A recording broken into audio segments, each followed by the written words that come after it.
Durante o sexo anal, você faz lavagem intestinal antes? Não. Então é um ambiente altamente contaminado. Quando você fizer atrito, só tem uma camada celular. Você vai romper e vai sangrar. Com a ruptura e o sangramento, o que você vai jogar aqui? As bactérias presentes nessa luz, que são Escherichia coli, se você tiver sorte. E outras mais patogênicas, se você não tiver. Em volta daqui, nós temos linfonodos. São aqueles famosos da AIDS, né? Esses linfonodos, quando vêm essas bactérias, aumentam de tamanho. Aí você começa a ter uma granulação. Daí a incidência maior durante daqueles que têm hemorroidas, crescimento e dilatação de muitas veias da região e dificuldades gerais nessa musculatura. Essa ruptura constante faz com que essas bactérias superem a ação dos linfonodos e caiam na corrente sanguínea. O que tem que encher logo atrás do intestino? O intestino absorve os nutrientes, certo? E depois você tem que espalhar ele para o corpo. Então o plexo esplênico cai aonde? Veia cava. E a veia cava vai para onde? Direto para o coração. Então essas bactérias das fezes caem no coração e colonizam as válvulas cardíacas, provocando endocardite bacteriana. Então não é AIDS que provoca endocardite bacteriana, é a prática do sexo anal. Isso só acontece com homossexuais? Não, com heterossexuais também, que pratiquem o sexo anal, a probabilidade de endocardite bacteriana se torna proporcionalmente aumentada de acordo com o nível de prática. Com os homossexuais a incidência é maior porque é a única prática sexual, tá? Então a incidência é bem maior. Por isso todos os pacientes homossexuais tenham endocardite bacteriana. Com a AIDS a endocardite evoluía para pericardite e nós tínhamos que fazer punção pericárdia, tirar o líquido inflamatório do coração. Senão eles morreriam por asfixia, por contrição cardíaca. Além disso, é muito comum a insuficiência cardíaca entre homossexuais mais idosos, que a incidência chega a 68%, diferente da população normal, que é de 8%. Além disso, essa lesão constante provoca alteração da morfologia dessas células, provocando displasia. Displasia rima com neoplasia. A incidência de câncer retal na população é de 3 a 4%. Entre os homossexuais chega a 32%. Então há uma relação direta com a prática do sexo anal e com a incidência de câncer retal.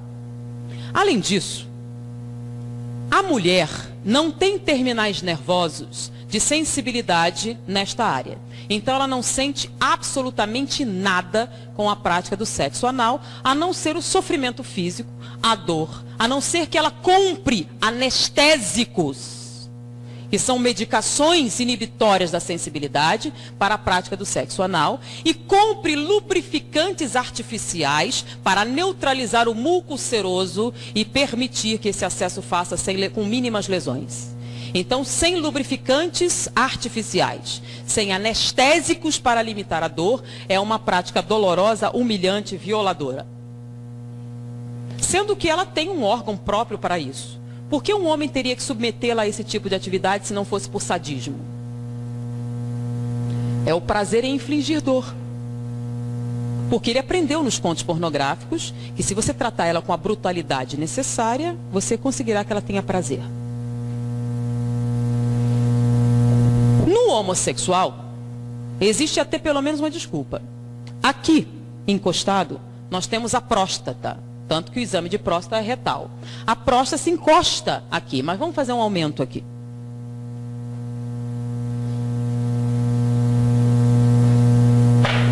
Então nós temos aqui o pênis. E aqui atrás nós temos a próstata, tá? Vou aumentar a próstata, ela não tem esse tamanho, ela está aumentada.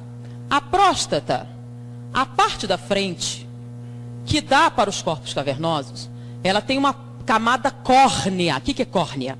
Espessa, de tecido cartilaginoso. Com que objetivo? No ato sexual não há impacto? Então, se há impacto, para proteger a próstata, que produz o líquido seminal, que vai nutrir os espermatozoides e permitir a sua reprodução, essa camada córnea protege do impacto frontal. Então não há nenhum problema para a próstata o ato sexual.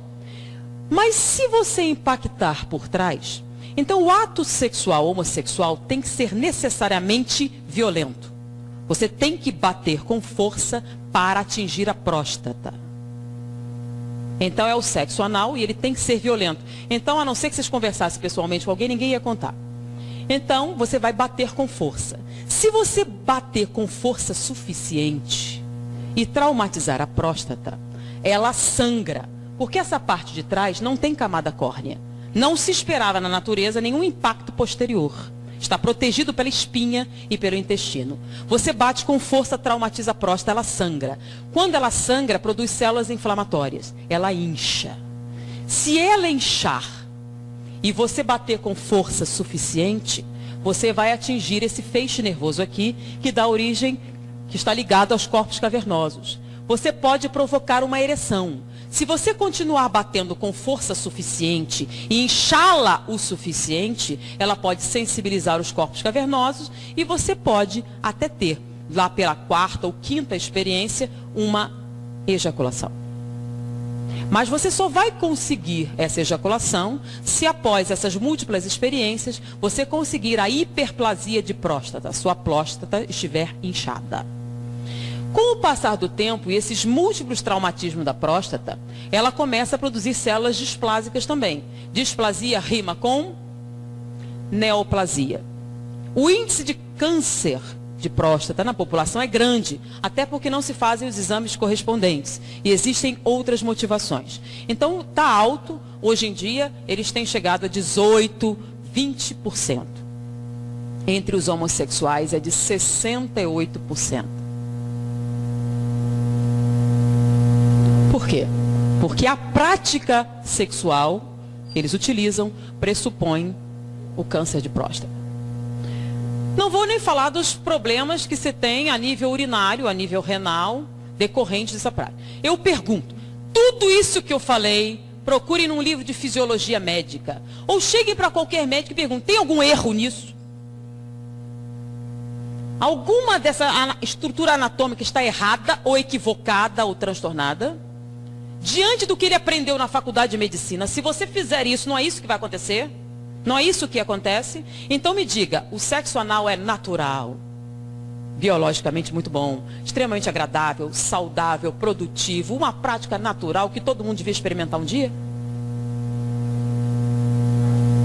Mas é o que está escrito na literatura. Baseado em que eles dizem essas coisas? Baseado nos contos pornográficos. Baseados nos objetivos de quê? Com esse tipo de prática, o que você tem? Você tem alguém obtendo prazer no sofrimento de outro ser humano. Você pode até se submeter. E muitos se submetem. Inclusive, nós trabalhamos no Instituto Médico Legal há um tempo. Nosso professor era diretor do Instituto Médico Legal. E naquela época não havia o divórcio. Você, para conseguir a separação judicial, você tinha uma medida cautelar. Se você provasse maus tratos, você conseguia isso facilmente. Então, muitas mulheres chegavam falando sobre o abuso. Muitas delas iam preferir o sexo anal, porque nessa situação, como ele queria que ela fizesse isso, e já era um sofrimento, ele era menos brutal. No sexo normal era tão brutalizante, que ela preferia esse, que já doía só pela coisa, então eles batiam menos. Então, diante disso aqui, que as pessoas dizem ser natural, pensem um pouquinho a respeito do que vocês leem, do que vocês escutam, do que dizem na malhação, nas novelas. Tá? E o engraçado é alguns ginecologistas dizerem que o sexo... Eu queria pegar um debate, eu nunca tive a chance de pegar alguém que dissesse, só para eu poder perguntar para ele se ele tinha estudado anatomia e perguntar isso. Eu queria saber como é que ele ia responder.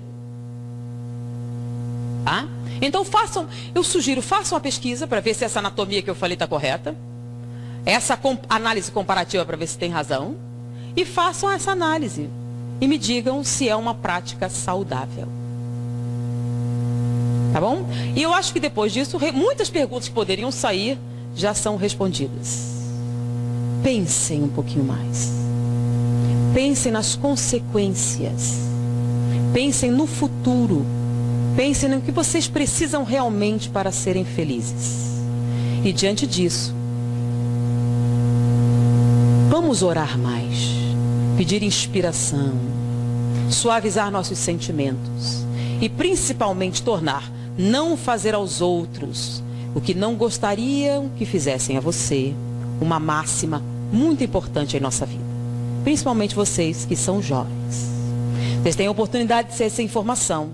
Dividam com seus amigos, dividam com seus pais, dividam com outras pessoas. A partir de hoje vocês sabem muito mais do que a média dos outros jovens. Foi um prazer estar com vocês. Até a próxima oportunidade.